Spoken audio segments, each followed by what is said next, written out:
Ça et ça, c'est en instance de tri, de traitement.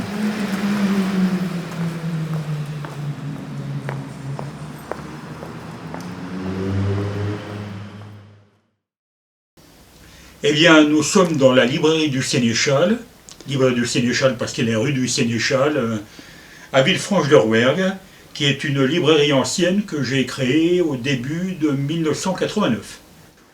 Elle a donc 31 ans.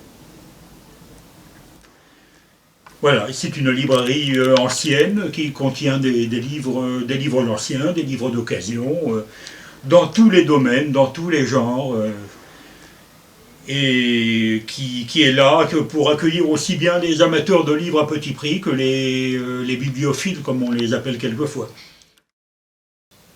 Avec quoi? Eh bien, avec un petit stock que j'avais constitué durant à peu près les 2 années précédentes. Parce qu'il a fallu, évidemment, on n'ouvre pas un magasin comme celui-ci du jour au lendemain, il faut bien avoir un minimum de marchandises. Mais à l'époque, j'ai ouvert, j'avais quand même amassé pas mal de choses, mais on était très très loin du stock que j'ai actuellement.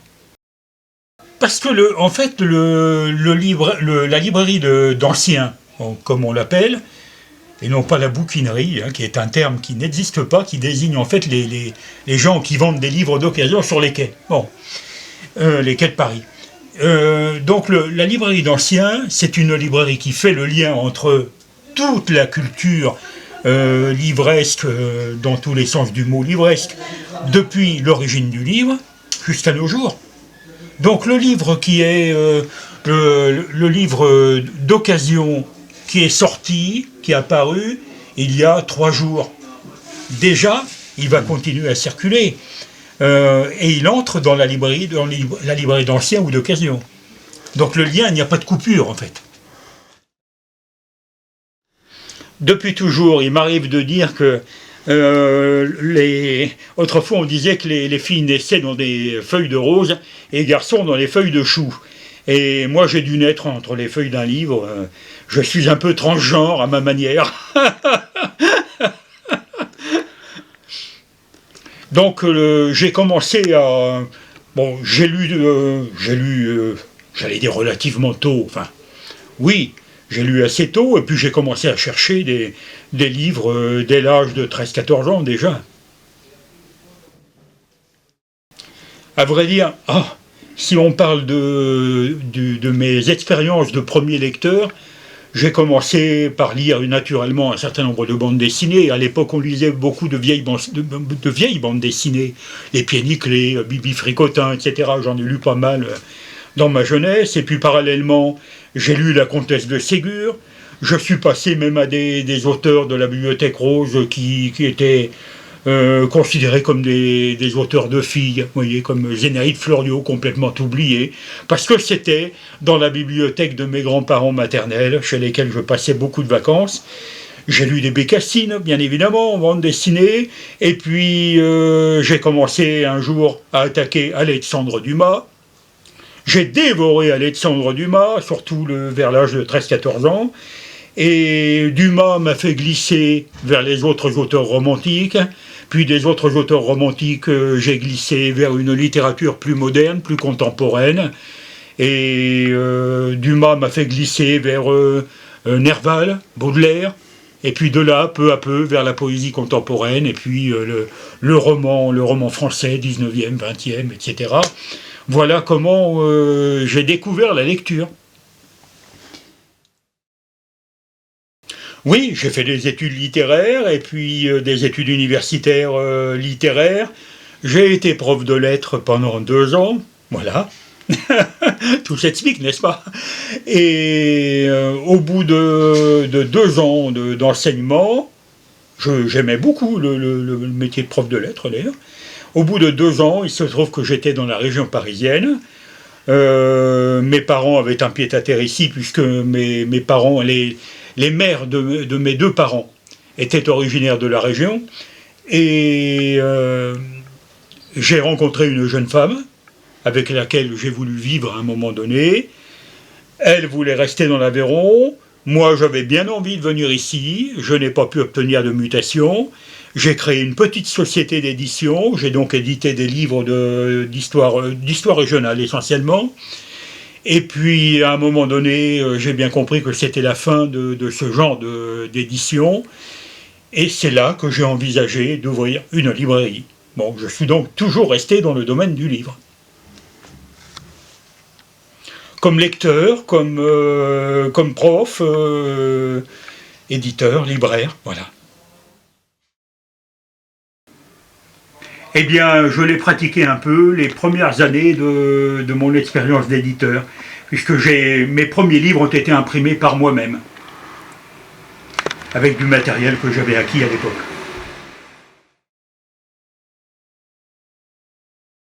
Alors, il me reste seulement quelques exemplaires de quelques titres. Le reste est épuisé, bien entendu, depuis le temps. Et en particulier, par exemple, un exemplaire de cet ouvrage que j'ai édité et dont je suis l'auteur également.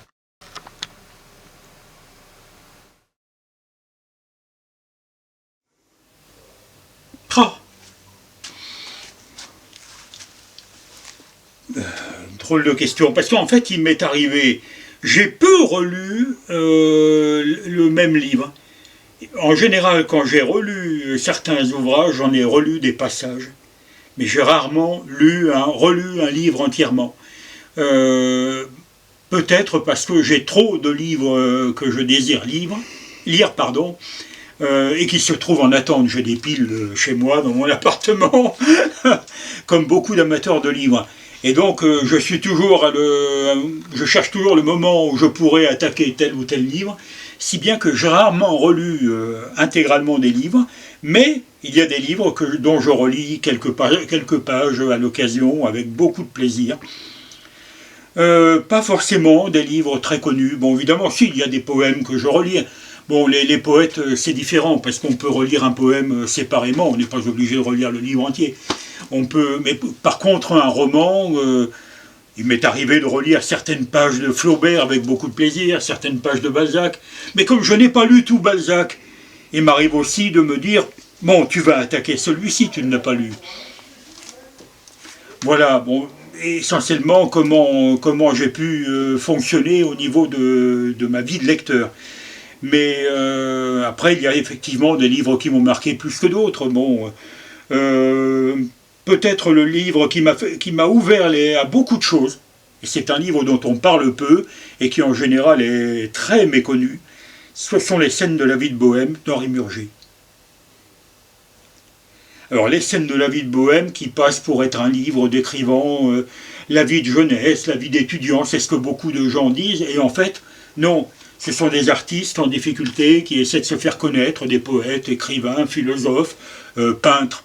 On est en 48 par là, vers l'époque de la Révolution, et ils essaient de se faire connaître, et puis en fait ils ont une autre morale, un autre fonctionnement, ils dénoncent la société bourgeoise, la société qui triomphante à l'époque. Et ce livre-là m'a ouvert à des quantités de choses, parce que je l'ai lu avec la fraîcheur d'un esprit de 14 ans aussi. Voilà. Alors il m'arrive de relire des passages de ce livre, que je trouve toujours aussi sympathiques. Après, bon, les livres qui m'ont le plus marqué sont les auteurs du XXe siècle, les poètes contemporains, à partir du dadaïsme à nos jours, je dirais, voilà, pour simplifier. À peu près, bon, c'est vrai que je sais ce qu'il y a dans le magasin, pour la bonne raison que tout livre qui se trouve dans un rayon est passé entre mes mains, a été détaillé ne serait-ce que pour y mettre un prix, et a été nettoyé, traité, quelquefois restauré, donc je sais ce qui est. Je sais ce qui est en rayon.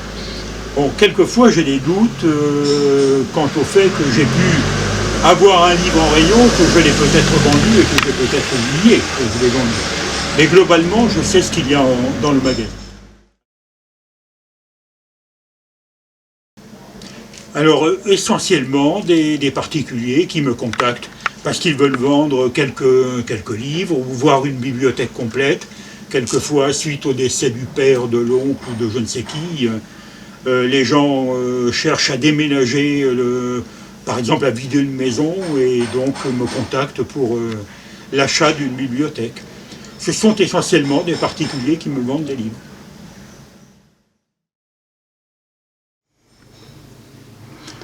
Oui, et surtout aujourd'hui, c'est vrai que le marché du livre d'occasion et du livre ancien a énormément évolué en quelques années.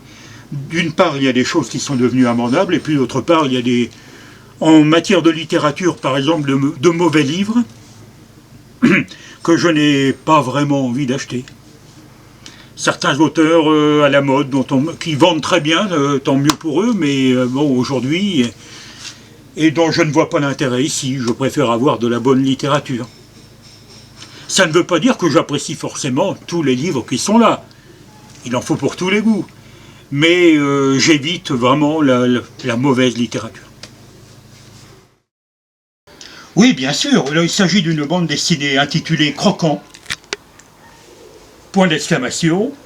C'est une bande dessinée qui relate, conformément au récit historique d'ailleurs, la révolte des Croquants de 1643, qui a été une révolte considérable, puisqu'on a vu se soulever des milliers de personnes.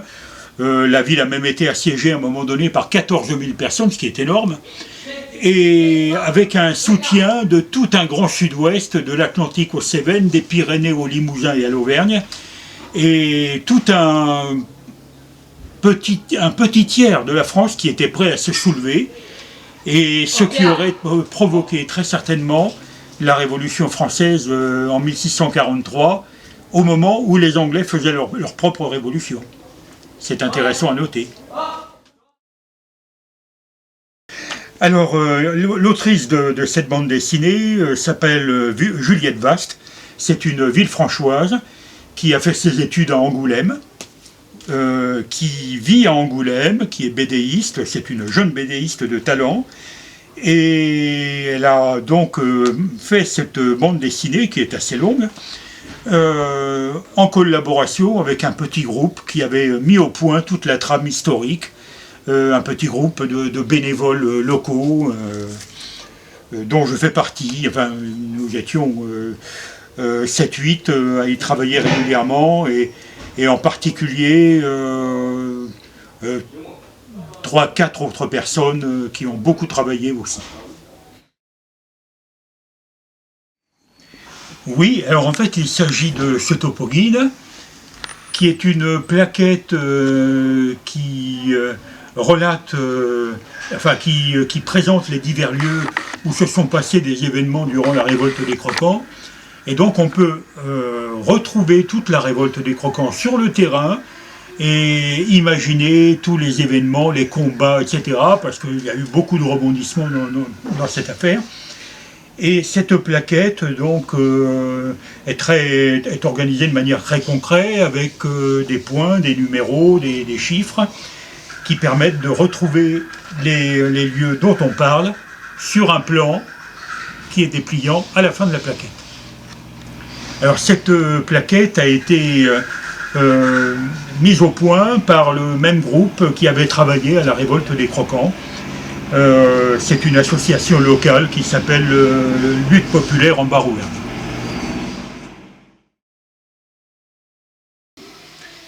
Alors, le plus vieux document. Il m'est arrivé d'avoir des livres très anciens, remontant au début de l'imprimerie en France. Actuellement, je crois que je n'ai pas de livres extrêmement vieux. Les plus vieux sont du XVIIe. Mais j'ai un superbe manuscrit du XVIIe que je peux vous montrer après, qui est un manuscrit qui a été écrit par Lamoignon de Baville, qui était l'intendant de Louis XIV en Languedoc. Le Languedoc dont le siège est... Enfin, c'est une province qui était bicéphale, Toulouse et Montpellier. Alors la capitale c'était Toulouse, mais l'intendant siégeait à Montpellier. Et alors cet intendant a été chargé de rédiger un mémoire sur la province du Languedoc pour l'éducation de son petit-fils, le duc de Bourgogne.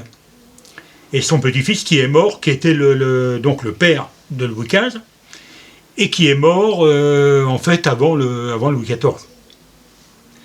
Alors ça devait être une éducation, enfin il devait recevoir une éducation exceptionnelle pour un prince, avec des aspects un peu d'avant-garde. Et ce mémoire a donc été rédigé pour l'éducation du duc de Bourgogne. Il en subsiste plusieurs manuscrits, et j'en ai un, et qui a des parties inédites, des parties originales. Oui, c'est vrai que bon, les libraires, comme tous les commerçants, ont pu bénéficier d'une aide qui était au maximum de 1 500 € par mois, avec laquelle il fallait quand même faire face à tous les frais qui continuaient à courir. Ça a duré 3 mois, 1500, si vous multipliez par 3, ça fait 4500. Parallèlement, je me suis fait une réflexion, c'est que l'État a donné au même moment 500 millions d'euros. Je dis bien donné, ça n'est pas un prêt, c'est un don, une aide financière donnée gratuitement, 500 millions d'euros à la FNAC pour sauver 70 000 emplois. Si vous divisez 500 millions par 70 000, ou plus exactement, si vous prenez les 4 500 qu'ont touché les libraires, pour ceux qui ont touché le plus, parce que tout le monde n'a pas touché ce montant, et puis certains libraires avaient quelquefois 1 ou 2, voire 3 employés. C'était quand même le même montant, c'était toujours 1 500 €. Si vous faites la multiplication, donc c'est un calcul qui est faux, qui est favorable au gouvernement, à l'État en place, si vous multipliez par 70 000, vous arrivez à 21 millions d'euros en chiffre rond. Donc 70 000 libraires indépendants et leur personnel, ça correspond à 21 millions d'euros, 70 000 employés de la FNAC, c'est 500 millions d'euros. Ça parle tout seul. Autrefois, je classais le rayon philosophique comme la littérature, comme d'autres rayons, par ordre alphabétique d'auteur. Et au bout d'un moment, j'ai renoncé pour la bonne raison que dès que quelqu'un regardait et fouillait dans tout le rayon, je retrouvais une pagaille totale, tout était déclassé. La philosophie, pourtant, devrait donner le sens du rationnel. Bon. Et donc, j'ai arrêté un beau jour, sauf que à l'époque où c'était classé par ordre alphabétique d'auteur, il m'est arrivé 1 ou 2 fois d'avoir des réflexions vraiment très pénible de certains visiteurs. Je me rappelle une dame une fois qui commence à pousser au cri: « Comment vous osez mettre côte à côte Karl Marx et Charles Maurras ?» Je la regarde en rigolant, je lui explique que c'est dans l'ordre alphabétique d'auteur. Je lui dis: « Malheureusement, ils sont bien obligés de s'entendre. » Mais elle n'était quand même pas contente. Un petit bonjour à tous les gens, un petit bonjour de Villefranche de Rouergue, surtout à tous les amateurs de livres. N'oubliez pas les libraires.